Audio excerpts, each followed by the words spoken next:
ELSS नाम ही इतना भयानक बना दिया है कि आदमी वैसे ही डर जाए।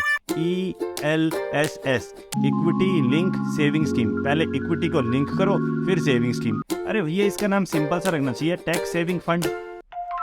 अब ये होता क्या है, इतनी कंफ्यूजन क्यों है?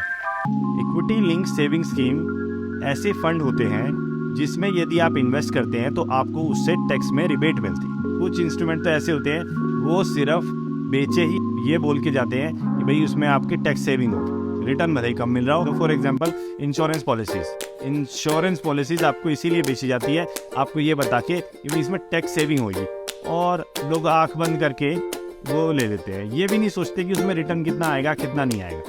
तो जनरली इंश्योरेंस पॉलिसी में जो रिटर्न होता है वो 6 से 8% का होता है, और ये जो ELSS होते हैं इनमें जो रिटर्न होता है वो 12 से 17% तक के आसपास तक जाता है। तो अब आप समझिए, टैक्स सेव करने के लिए आपके पास 2 इंस्ट्रूमेंट है।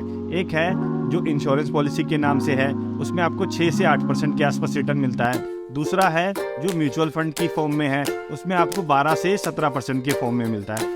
आपको क्या लगता है कि आपको कौन से इंस्ट्रूमेंट में इन्वेस्ट करना चाहिए?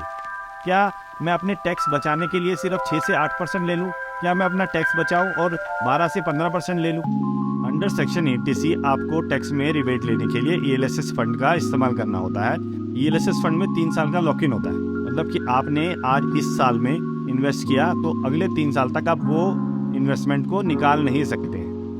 तो फिर हम इसमें कैसे इन्वेस्ट करते हैं? हम इसमें क्या करते हैं, इस साल हमने इन्वेस्ट किया अपना जो भी हमें टैक्स सेविंग करनी है, फिर अगले साल इन्वेस्ट किया, फिर 3 साल लगातार किया, फिर जो पहले साल की इन्वेस्टमेंट होती है वो चौथे साल में फ्री हो जाती है, लॉकिंग फ्री हो जाती है, तो हम उसको निकाल देते हैं।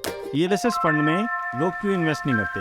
ELSS फंड में लोग इसलिए इन्वेस्ट नहीं करते हैं क्योंकि उनको ये नहीं पता होता है कि स्टॉक मार्केट में कैसे इन्वेस्ट करें। फाइनेंशियल लिटरेसी ना होने की वजह से लोग जो है ELSS फंड में इन्वेस्ट नहीं कर पाते हैं। उनको ये लगता है कि ELSS फंड के लिए तो हमें स्टॉक मार्केट से जाना पड़ेगा, और स्टॉक मार्केट तो इतना सेफ नहीं है, रिस्की है, कुछ लोग तो इसको जुआ भी समझते हैं, और इससे अच्छा तो हम इंश्योरेंस पॉलिसी में ही इन्वेस्ट कर देते हैं, वहाँ पे हमें इंश्योरेंस भी मिलेगी, टैक्स सेविंग भी होगा और साथ में सेफ्टी भी है। पर यदि आपको ये समझ में आ जाए, ELSS fund is a normal mutual fund, जैसे म्यूचुअल फंड होते हैं वैसे ही ELSS फंड होता है, पर उसकी कैटेगरी डिफरेंट बना दी जाती है।